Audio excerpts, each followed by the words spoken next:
ছাত্ৰ ছাত্ৰীসকল যিসকল গুৱাহাটী বিশ্ববিদ্যালয়ৰ অধীনত স্নাতক প্ৰথম ষাণ্মাসিকৰ অসমীয়া মাইনৰৰ ষ্টুডেণ্ট তেওঁলোকৰ আজি এক্সাম হৈ গৈছে 18 ডিচেম্বৰত আৰু কুৱেশ্যন পেটাৰ্ণ যদি চোৱা যায় অসমীয়া মেজৰৰ লগত আজিৰ অসমীয়া মাইনৰৰ কুৱেশ্যন পেটাৰ্ণ একেই। প্ৰথমটোত কুৱেশ্যন আহিছে টোটেল 8টা কুৱেশ্যন আৰু 8টাই কৰিব লাগে 1 মাৰ্ককৈ আছে। তাৰপিছত 2 নম্বৰৰ কুৱেশ্যনত আহিছে টোটেল 10টা কুৱেশ্যন দিয়া হৈছে অপশ্যন আৰু তাৰে 6টা কৰিব লাগে আৰু তাতে 2 মাৰ্কছকৈ আছে। আৰু 3 নম্বৰত টোটেল 8টা অপশ্যন দিয়া হৈছে তাৰে যিকোনো 4টা কৰিব লাগে আৰু তাতে 5 মাৰ্ককৈ আছে। আৰু শেষৰ যিটো কুৱেশ্যন 4 নম্বৰত তাতে টোটেল অপশ্যন দিয়া হৈছে 5টা অপশ্যন দিয়া হৈছে তাৰে ভিতৰত যিকোনো 2টা কৰিব লাগে 10 মাৰ্কছ। গতিকে টোটেল তোমালোকৰ 60 মাৰ্ক আছিলে। অসমীয়া মেজৰ আৰু আজিৰ অসমীয়া মাইনৰৰ কুৱেশ্যনসমূহ যদি চোৱা যায় তেনেহ'লে দেখা যায় যে সেই কুৱেশ্যনসমূহৰ কিছু সাদৃশ্য আছে। যেনে অসমীয়া মেজৰত কুৱেশ্যন আহিছিল কথাৰ ৰত্নাৱলী পুথিখনৰ ৰচক কোন।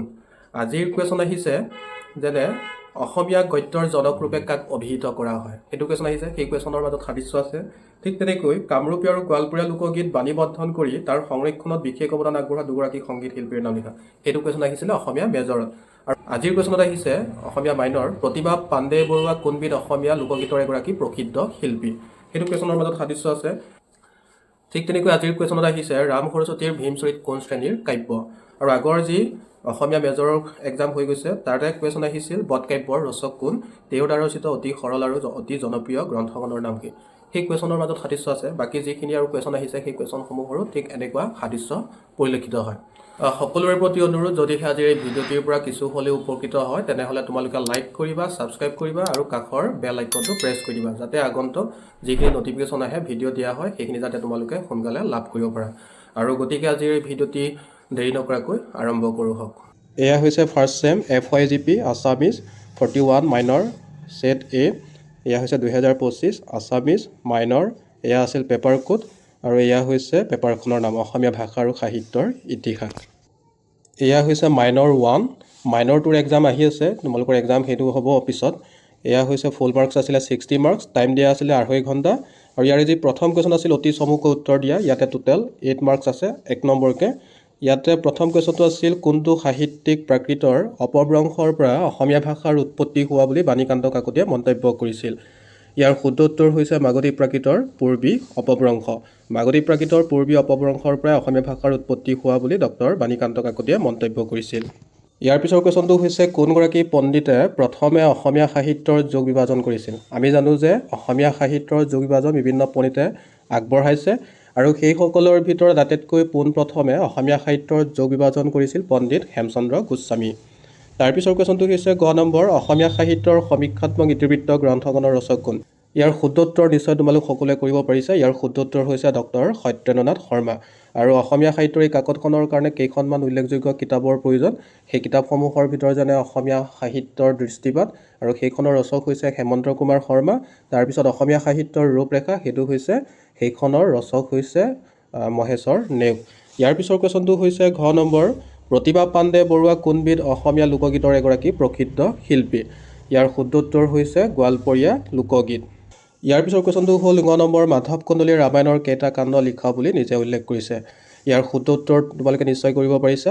আমি জানো যে মাধৱ কন্দলী হৈছে প্ৰাক শংকৰী যুগৰ শ্ৰেষ্ঠ কবি আৰু মাধৱ কন্দলীৰ বাহিৰেও আন কেইজনমান প্ৰাক শংকৰী যুগৰ কবি হৈছে হেম সৰস্বতী, হৰিবৰ বিপ্ৰ, ৰুদ্ৰ কন্দলী, কবিৰত্ন সৰস্বতী। এইসকলৰ ভিতৰত আটাইতকৈ শ্ৰেষ্ঠ কবি বুলি কোৱা হয় মাধৱ কন্দলীক।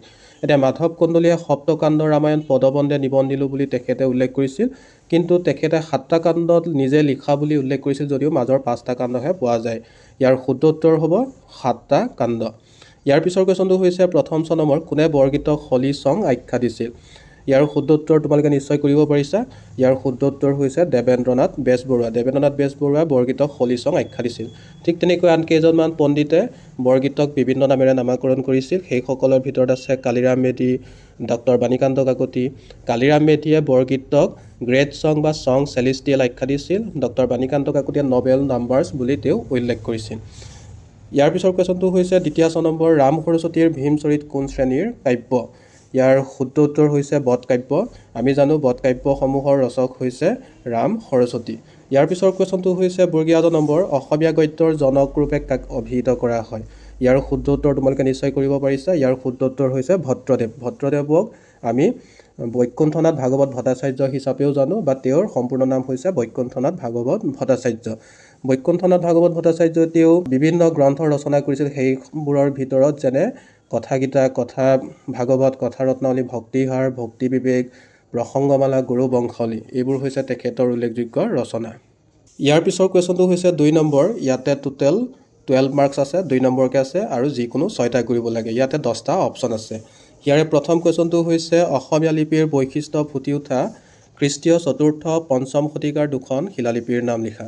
এতিয়া শিলালিপি বহুতো আছে, তাৰ ভিতৰত হৈছে নগাজৰি খনিকৰ গাঁৱৰ শিলালিপি আৰু উমাচল শিলালিপি। এই দুখন হৈছে খ্ৰীষ্টীয় 4ৰ্থ-5ম শতিকাৰ শিলালিপি। ইয়াৰ পিছৰ কুৱেশ্যনটো হৈছে খ নম্বৰ। কামৰূপৰ দুগৰাকী চৰ্যাকাৰৰ নাম উল্লেখ কৰা।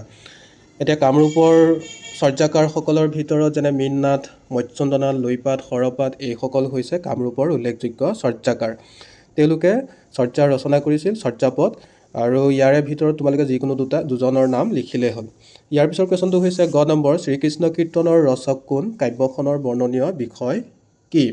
ইয়াৰে শুদ্ধ উত্তৰ তোমালোকে নিশ্চয় কৰিব পাৰিছা। ইয়াৰে শুদ্ধ উত্তৰ হৈছে বধু চণ্ডীদাস। বধু চণ্ডীদাস হৈছে শ্ৰীকৃষ্ণ কীৰ্তনৰ ৰচক, আৰু এই শ্ৰীকৃষ্ণ কীৰ্তন পুথিখন বসন্তৰঞ্জন ৰায় বিদ্যাবল্লভে সম্পাদনা কৰিছিল। কাব্যখনৰ বৰ্ণনীয় বিষয় হৈছে ৰাধা কৃষ্ণৰ লীলা বিষয়ক। ইয়াৰ পিছৰ কুৱেশ্যনটো হৈছে ঘ নম্বৰ। হেম সৰস্বতীয়ে কোনগৰাকী ৰজাৰ পৃষ্ঠপোষকতা লাভ কৰিছিল আৰু তেওঁ পৃষ্ঠপোষক ক'ৰ নৃপতি আছিল? আমি জানো হেম সৰস্বতী হৈছে প্ৰাক শংকৰী যুগৰ এজন উল্লেখযোগ্য কবি। হেম সৰস্বতীয়ে প্ৰহ্লাদ চৰিত, সৰগৌৰী সংবাদ এই দুখন উল্লেখযোগ্য কাব্য ৰচনা কৰিছিল। হেম সৰস্বতীয়ে দুৰ্লভনাৰায়ণ ৰজাৰ পৃষ্ঠপোষকতা লাভ কৰিছিল, আৰু দুৰ্লভনাৰায়ণ ৰজা আছিল কমতাপুৰৰ ৰজা। ইয়াৰ পিছৰ কুৱেশ্যনটি হৈছে ঙ নম্বৰ। মন্ত্ৰ সাহিত্য কোন যুগৰ সৃষ্টি বুলি সত্যেন্দ্ৰনাথ শৰ্মাই মন্তব্য কৰিছে? যিকোনো এবিধ মন্ত্ৰ সাহিত্যৰ নাম লিখা। এতিয়া যদি তোমালোকৰ সত্যেন্দ্ৰনাথ শৰ্মাৰ অসমীয়া সাহিত্যৰ সমীক্ষাত্মক ইতিবৃত্ত কিতাপখন আছে, বা যদি তোমালোকে সেইখন পঢ়িছা কিতাপখন, তেনেহ'লে তাতে দেখা পাবা যে সত্যেন্দ্ৰনাথ শৰ্মাই মন্ত্ৰ সাহিত্যসমূহ প্ৰাক শংকৰী যুগৰ বুলি মন্তব্য কৰিছে। আৰু ইয়াৰে মন্ত্ৰ সাহিত্য ব্ৰহ্মকৰতী, সুকৰতী, পানীকৰতী, ধৰণী মন্ত্ৰ, সৰ্বঢাক মন্ত্ৰ, পক্ষীৰাজ মন্ত্ৰ, সুদৰ্শন মন্ত্ৰ, এইবোৰ হৈছে মন্ত্ৰ সাহিত্যৰ কিছুমান ভাগ। ইয়াৰে ভিতৰত তোমালোকে যিকোনো এটা লিখিলে হ'ল। ইয়াৰ পিছৰ কুৱেশ্যনটো হৈছে মাধৱ কন্দলীৰ ৰামায়ণৰ কোনটো কাণ্ড শংকৰদেৱে আৰু কোনটো কাণ্ড মাধৱদেৱে ৰচনা কৰিছিল? ইয়াৰো শুদ্ধ উত্তৰ তোমালোকে নিশ্চয় কৰিব পাৰিছা। মাধৱ কন্দলীয়ে ৰামায়ণৰ 7টা কাণ্ড ৰচনা কৰিছিল, যদিও মাধৱ কন্দলীৰ গোটেইখিনি কাণ্ড পোৱা নাযায়। প্ৰথম কাণ্ড আৰু একেবাৰে শেষৰ কাণ্ড, এই দুটা কাণ্ড পোৱা নাযায়, যাৰ বাবে পৰৱৰ্তী সময়ত শংকৰদেৱে উত্তৰাকাণ্ড আৰু মাধৱদেৱে আদিকাণ্ড ৰচনা কৰিছিল, আৰু সেই ৰচনা কৰি মাধৱ কন্দলীৰ ৰামায়ণখনিত সম্পূৰ্ণ কৰি দিছিল। ইয়াৰ পিছৰ কুৱেশ্যনটি হৈছে অসমীয়া লোকগীতৰ 2টা শ্ৰেণী উল্লেখ কৰা। এতিয়া যদি তোমালোকৰ অসমীয়া সাহিত্যৰ সমীক্ষাত্মক ইতিবৃত্ত কিতাপখন আছে, তেনেহ'লে তাতে যদি চোৱা, তেতিয়া দেখা পাবা যে অসমীয়া লোকগীতক সত্যেন্দ্ৰনাথ শৰ্মাই বহুতো ভাগত ভাগ কৰিছে। প্ৰধানকৈ তেওঁ 3টা ভাগত ভাগ কৰিছে। সেইকেইটা হৈছে অনুষ্ঠানমূলক লোকগীতৰ ভিতৰত পৰে বিহুগীত, আইনাম, বিয়ানাম। আকৌ 2 নম্বৰটো হৈছে আখ্যানমূলক। সেই ভাগৰ ভিতৰত পৰে মণিকোৰৰ গীত, ফুলকোৰৰ গীত, বাৰমাহী গীত, বৰফুকনৰ গীত, এই ধৰণৰ গীতবোৰ। তাৰপিছত 3 নম্বৰ ভাগটো হৈছে বিবিধ বিষয়ক গীত। সেই গীতৰ ভিতৰত পৰে নিচুকনি গীত, গৰখীয়া গীত, নাও খেলোৱা গীত, এই গীতবোৰ। অৰ্থাৎ অসমীয়া লোকগীতক 3টা ভাগত ভাগ কৰিব পাৰি। সত্যেন্দ্ৰনাথ শৰ্মাই তেওঁ উল্লেখ কৰিছে অনুষ্ঠানমূলক, আখ্যানমূলক আৰু বিবিধ বিষয়ক। এই 3টা ভাগৰ ভিতৰত যিকোনো 2টা শ্ৰেণীৰ নাম উল্লেখ কৰিলেই হ'ল।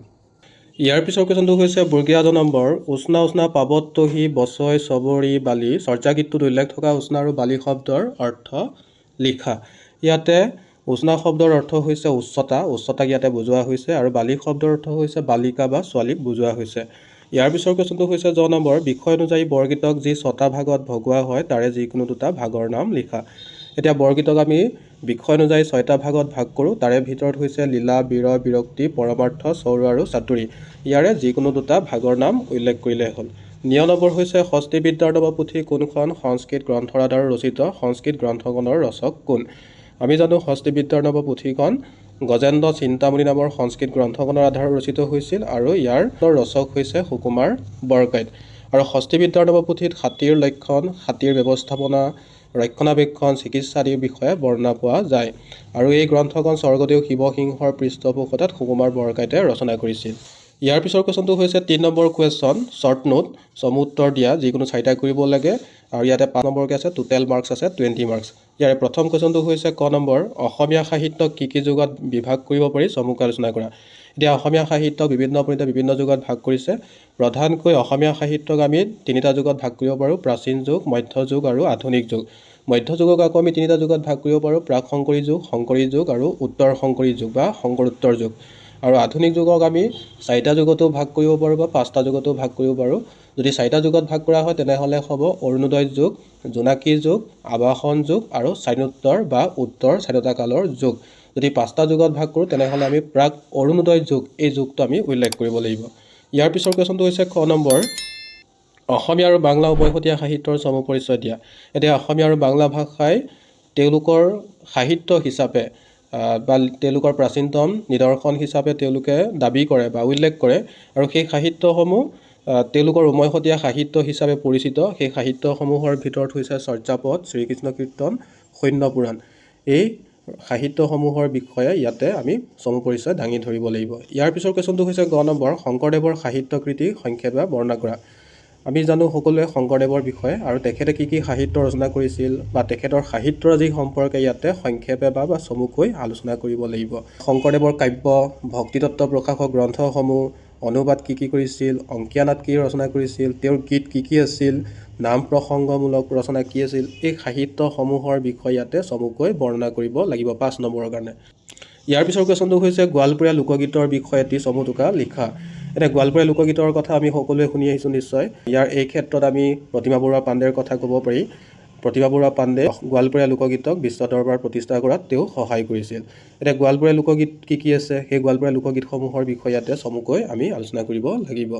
ইয়াৰ পিছৰ কুৱেশ্যনটো হৈছে মাধৱ কন্দলীৰ পৰিচয় দি কবিগৰাকীৰ সাহিত্যকৃতি সম্পৰ্কে আলোচনা কৰা। এতিয়া মাধৱ কন্দলীৰ বিষয়ে আমি জানোৱেই, মাধৱ কন্দলীয়ে ৰামায়ণ অনুবাদ কৰিছিল। তেখেতে বৰাহী ৰজা মহামাণিকৰ পৃষ্ঠপোষকতাত তেওঁ ৰামায়ণ অনুবাদ কৰিছিল। তাৰপিছত তেখেতৰ নামত দেৱজিৎ নামৰ কাব্য এখন পোৱা যায়। তেখেতৰ এই সাহিত্যসমূহৰ বিষয়ে আমি ইয়াতে আলোচনা কৰিব লাগিব আৰু তেখেতৰ পৰিচয় দিব লাগিব। ইয়াৰ পিছৰ কুৱেশ্যনটো হৈছে প্ৰথম 6 নম্বৰ, অসমীয়া পাঁচালী সাহিত্য সম্পৰ্কে এটি আলোচনা আগবঢ়োৱা। এতিয়া পাঁচালী কবিসকল শংকৰদেৱৰ প্ৰায় সমসাময়িক কবি। তেওঁলোকক অবৈষ্ণৱ কবি বুলিও কোৱা হয়।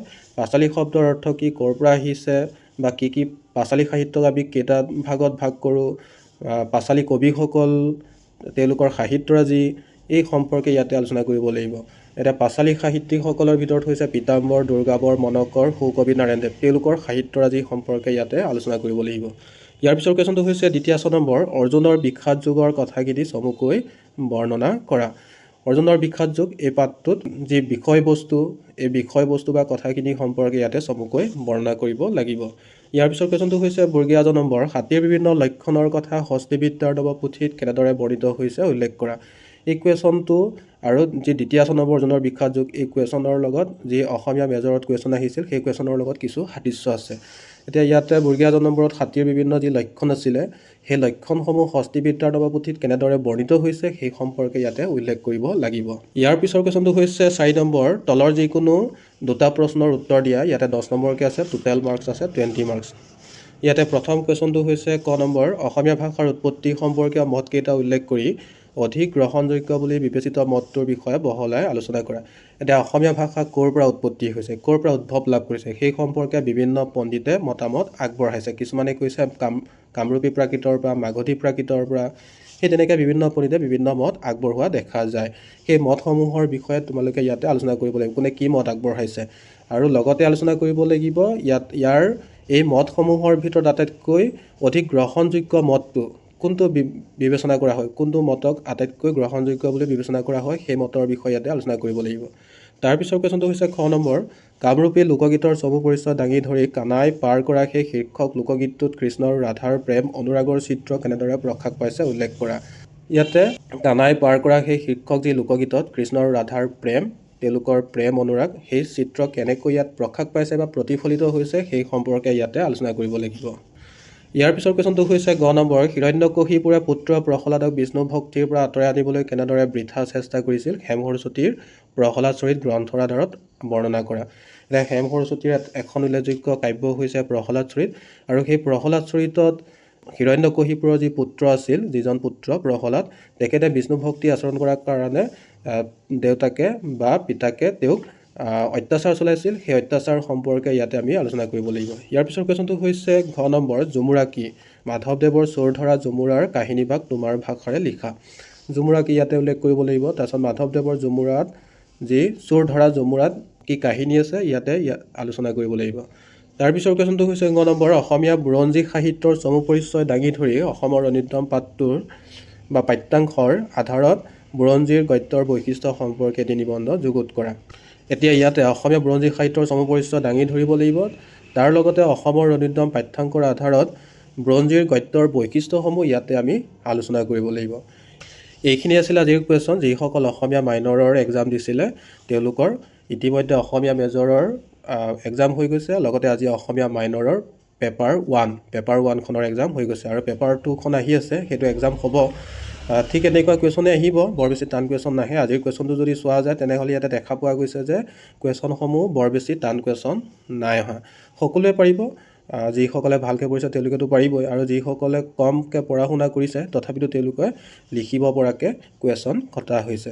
শেষত সকলোকে এটাই অনুৰোধ, তোমালোকে আজিৰ ভিডিঅ'ৰ পৰা যদি কিছু হ'লেও উপকৃত হৈছে তেনেহ'লে লাইক কৰিবা, ছাবস্ক্ৰাইব কৰিবা আৰু কাষৰ বেল আইকনটো প্ৰেছ কৰি দিবা, যাতে ভৱিষ্যতে তোমালোকে এনেধৰণৰ ভিডিঅ' পাই থাকা, আৰু লগতে শ্বেয়াৰ কৰি দিবা নিজৰ বন্ধু বান্ধৱীৰ সৈতে। পুনৰ নতুন এটা ভিডিঅ'ত লগ পাম। আজিলৈ ইমানেই। অশেষ ধন্যবাদ ভিডিঅ'টি শেষলৈকে চোৱাৰ বাবে।